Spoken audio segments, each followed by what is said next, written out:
I came home from 6 months in Indonesia expecting a hot shower and a real mattress. And instead, I found an $87,000 garage sitting on my land like it had always belonged there.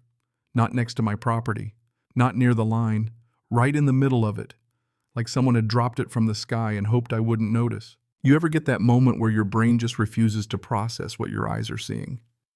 That was me sitting in my car at 11 p.m. engine still running, staring at floodlights in my backyard like I'd pulled into the wrong house. I'd been gone half a year, 16-hour days in jungle heat building water systems in a rural province outside Jakarta. The kind of place where power cuts were normal and good coffee was a 3-hour drive. I was wrecked. My back hurt, my phone had thousands of unread emails, and all I wanted was silence. Instead, there was a building where trees used to be. Big one, too. Overhead garage doors. Motion lights snapping on when I got closer. A gravel path leading right into it like it had been there for years. And this polished sign bolted near the entrance, community workshop. On my land. I walked the perimeter with my phone flashlight trying to convince myself I was jet-lagged.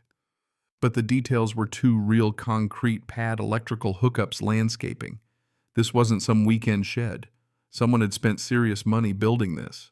That's when I saw the envelope taped to my front door. HOA letterhead.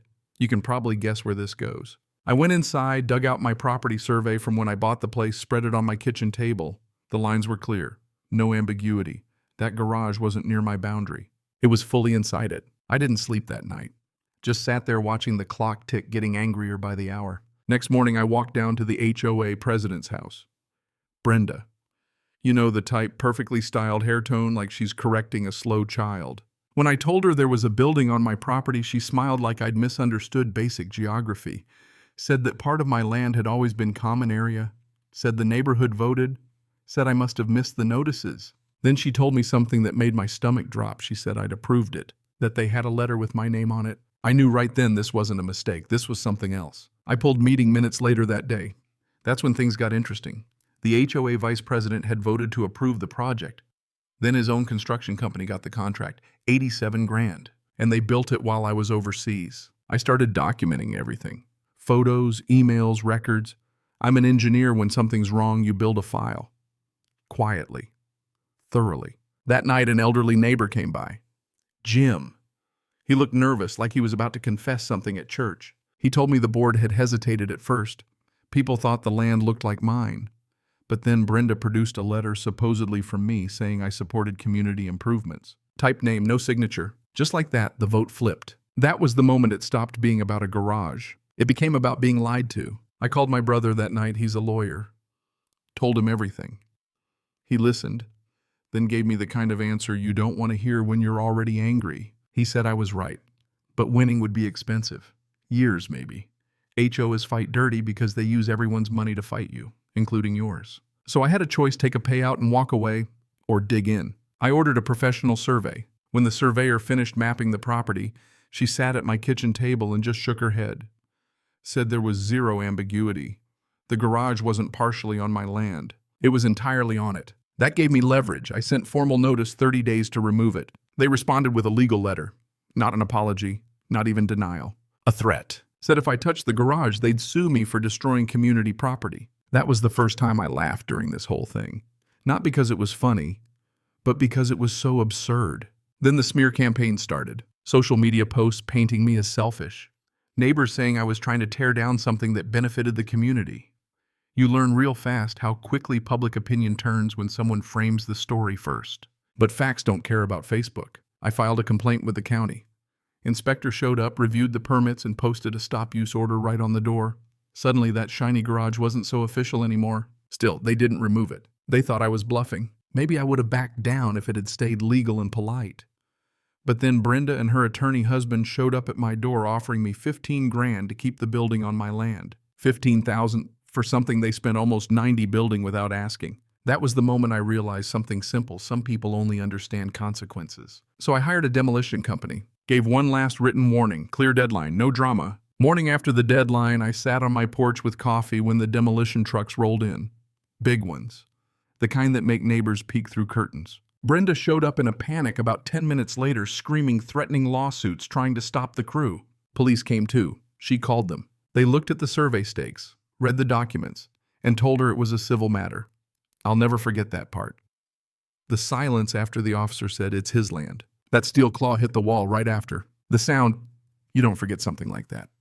Wood snapping, siding, tearing, months of tension collapsing in seconds. By noon, the garage was gone. Just dirt and broken concrete where it had stood. You'd think that would have been the end of it.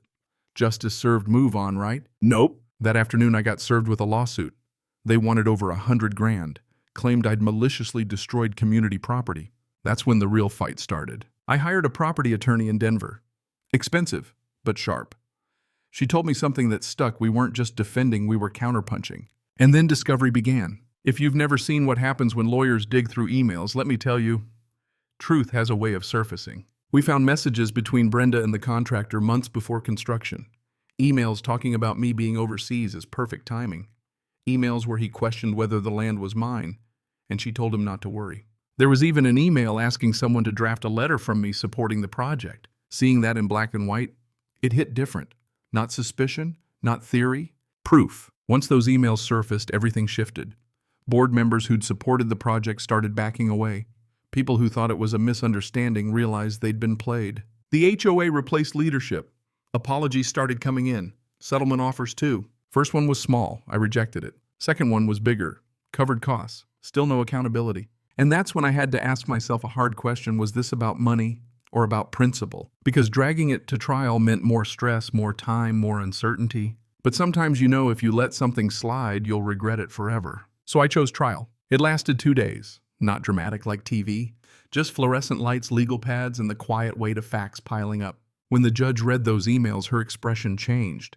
You could feel it in the room. And when she delivered the verdict, it was calm, direct, final. She ruled they'd trespassed, said it wasn't a mistake, called out the manipulation, the conflict of interest, the forged letter, awarded damages, punitive ones too, $135,000 total. But honestly, the number wasn't what mattered. It was the words that came with it. The judge said property rights matter, that HOA power has limits, that you can't just take someone's land because it's convenient. That part stayed with me. After the ruling, things settled quickly. The neighborhood changed. New board, new rules, more transparency. The people who pushed everything, they disappeared from the community not long after. And me, I stayed. Planted trees where the garage used to be. Built a small shed, later fully permitted, surveyed 3 times, neighbors notified. I probably overdid it. But once you go through something like that, you don't leave things to chance. Funny thing is, the real lesson didn't hit me until months later. I used to think staying out of local stuff was smart. Travel, work, mind your own business. But when good people disengage, someone else fills the space. And they don't always have good intentions. Sometimes I wonder what would have happened if I'd taken that first settlement. Walked away. Let the garage stay. Would they have tried it again with someone else? Probably. Standing up cost me time, money, stress. No sugarcoating that. But it also drew a line not just for me, but for everyone watching. And that's something I can live with. Now, when I sit on my porch in the evenings looking out over land that's undeniably mine, I think about that first night back. The shock, the anger, the exhaustion. If I could go back and warn that version of myself, I wouldn't tell him how hard it gets. I'd just tell him one thing. Some fights choose you. And when they do, you either draw the line or you spend the rest of your life wishing you had. So let me ask you something. If you came home one day and found someone had built on your land, legally gray, socially messy, everyone telling you to just be reasonable, would you fight it all the way? Or would you take the check and walk away? I'm curious where you land on that, because sooner or later most people find out exactly where their line is.